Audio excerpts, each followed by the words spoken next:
gente muda de assunto porque nesta semana o IBGE divulgou a síntese dos indicadores sociais que apontou que 8,6 milhões de pessoas saíram da pobreza e quase 2 milhões deixaram a condição de miséria no Brasil. Foram os menores índices em 12 anos. Além disso, o estudo mostrou que 8,3 milhões de pessoas com 60 anos ou mais estavam trabalhando em 2024, um recorde de ocupação para essa faixa etária da população. E é sobre isso que a gente conversa agora com o Leonardo Matias, que é gerente do estudo do IBGE, a quem eu agradeço pela presença no TJ Aparecida. Boa tarde para você, tudo bem? Boa tarde, Eduardo, boa tarde, Letícia, todos que estão nos assistindo. Seja muito bem-vindo aqui ao TJ Aparecida. Eu pergunto para você de que forma foi feita essa pesquisa e o que foi levado em consideração. O IBGE, todo ano, ele faz uma publicação que chama Síntese de Indicadores Sociais, no qual a gente usa dados da nossa principal fonte de dados, né, que é a Pesquisa Nacional de Amostras por Domicílios Contínua, né, a PNAD Contínua, e a gente solta dados anualizados, né, a série que a gente tem dessa pesquisa desde 2012, então a gente acompanha a evolução de dados do mercado de trabalho, né, de renda, distribuição de renda, desigualdade e também indicadores educacionais. E aí esses resultados que a gente saiu ontem. Leonardo, muito boa tarde. E a que a gente pode atribuir, né, a saída de mais de 8 milhões de pessoas da pobreza? O que a gente viu foi esse maior em 12 anos, né, esse maior índice em 12 anos. A gente tinha visto já uma queda, né, desde o pico da série, que foi em 2021. A pobreza até caiu em 2020, porque teve logo os auxílios emergenciais que pararam, né, no ano de 2021 e depois continuaram, e a consistência das políticas de transferência de renda, né, que atingem essa base da pirâmide, né, que são as pessoas que recebem menos, ela faz com que você tenha realmente pessoas saindo dessa condição de indigência, né, e também na condição de pobreza, porque a gente tem duas medidas, né? Uma pobreza extrema, né? Que são realmente pessoas que recebem até cerca de R$200 per capita no mês, e outra que é uma medida que é R$600 por pessoa no domicílio. E essas coisas estão a ver então com dois fenômenos, né? A gente tem um mercado de trabalho bastante aquecido, que a gente viu os maiores níveis, né, menores níveis de desocupação, né, que a gente chama a taxa de desemprego, e a gente também teve mais engajamento das pessoas no mercado de trabalho, né, que a gente chama o nível de educação, inclusive nas chamadas falaram, né, mais pessoas idosas também, mais conectadas com o mercado de trabalho. A gente teve esses dois fenômenos, tanto o mercado de trabalho pujante, quanto a continuidade de políticas, né, e valores também maiores do que no passado. Em algum momento, né,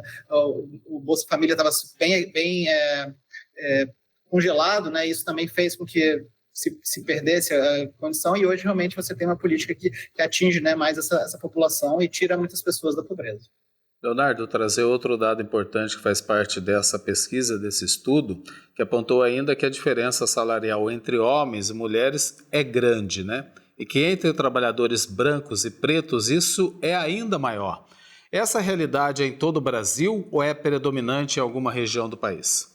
Não, a gente vê essa realidade estrutural no Brasil, em todas as regiões, né, em todos os estados, até quando a gente faz o controle por níveis de educação, né, até pessoas com nível superior, a gente vê essa desigualdade de renda. A gente teve um probleminha. A gente teve um probleminha com o sinal dele, né, com o sinal do Leonardo, que estava comentando. Vamos continuar então? Vamos lá, Lê. Pois não, Leonardo, pode continuar, por favor. Sim, eu estava falando que essa desigualdade ela está em todo o Brasil, e ela também se você vê por grupos de educação, pessoas com superior completo também têm um nível alto de desigualdade, até menor com as ocupações mais básicas, né, porque tem o salário mínimo que protege essa diferença, mas a gente vê que tem fenômenos, são os dois fenômenos que a gente vê na nossa sociedade, que é a segregação, né, por exemplo, as mulheres mais em atividades de cuidados, em atividades relacionadas à educação que pagam menos, as pessoas pretas ou pardas mais em atividades, né, relacionadas a ocupações básicas, a construção civil, e também a discriminação, que impede que as pessoas cresçam no teto de vidro, né? A pessoa não avança, não tem cargos de gerência, e tudo também isso faz com que a desigualdade seja gritante em relação tanto à questão do sexo quanto da cor ou raça. E, Leonardo, foi identificado nessa pesquisa, né? Por que diretores e gerentes negros ainda ganham até 34% menos do que brancos? Você tem, como eu falei, mesmo controlando por diferentes fatores, né? cargo de direção, você tem diretores e gerentes de diferente tipo, né? Você tem um gerente de loja, um gerente sênior na área industrial, enfim, você tem uma desigualdade também muito grande, né? O Brasil é um país de enormes valores de desigualdade, né? Você tem salários, né, de diretores muito acima, né, do que a base, do que mesmo escalões intermediários. Então, você vê uma barreira, né, para avanço das pessoas de cor ou raça preto-parda no Brasil. Leonardo, só para a gente finalizar, tem um recorte da síntese dos indicadores sociais que apontou que 1 a cada 4 idosos estava trabalhando no ano passado. Podemos dizer que isso demonstra o envelhecimento da população e a necessidade de se manter ativo? Há alguma explicação?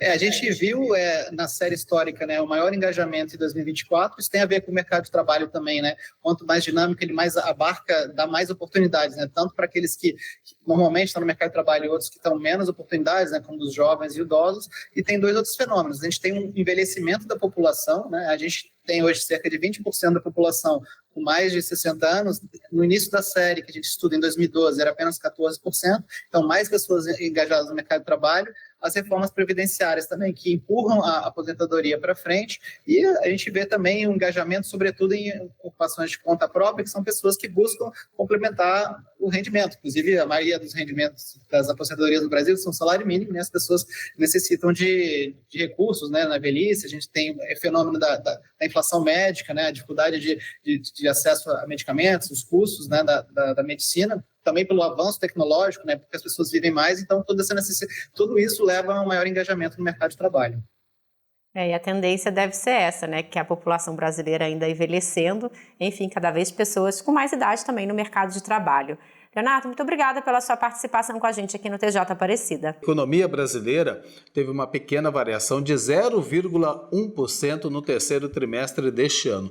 O resultado do PIB, que é o Produto Interno Bruto divulgado hoje pelo IBGE, indica uma leve perda de ritmo em relação ao segundo trimestre. Entre abril e junho, a economia tinha avançado 0,3%. Já na comparação com o período de julho a setembro do ano passado, o indicador cresceu 1,8%. A agropecuária e a indústria tiveram as maiores altas. Já os serviços e o consumo das famílias avançaram apenas 0,1% e ficaram praticamente estáveis no período. E com esse fraco desempenho do PIB no terceiro trimestre, o Brasil deixou a lista das 10 maiores economias do mundo. Agora ocupa a 11ª colocação. A gente continua falando sobre esse assunto. Agora a gente vai, receber aqui o economista. A gente vai conversar com o Marcos Labarte, que vai falar um pouquinho mais sobre essa questão do PIB para a gente. Boa tarde, seja bem-vindo mais uma vez, Marcos. Oi, boa tarde, Letícia. Boa tarde, Eduardo. Só respondendo o quiz lá, eu faço natação e nado em mar aberto, tá? Então, sou praticante.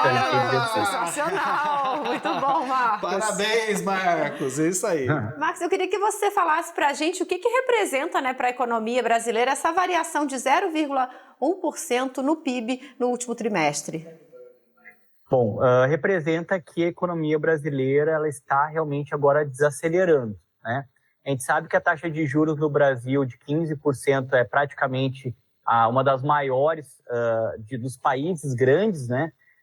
E o Banco Central, né, fez essa alta taxa de juros para tentar frear a inflação e isso acaba fazendo com que a economia dê uma encolhida. Então, a taxa que foi, né, do PIB de 0,1, a expectativa do mercado era em torno de 0,2, então veio um pouco abaixo da expectativa do mercado, demonstra que a economia do Brasil está desacelerando e isso está sendo feito para também tentar frear um pouco a inflação no Brasil, que em 2024 foi um dos grandes vilões aí de todos os brasileiros.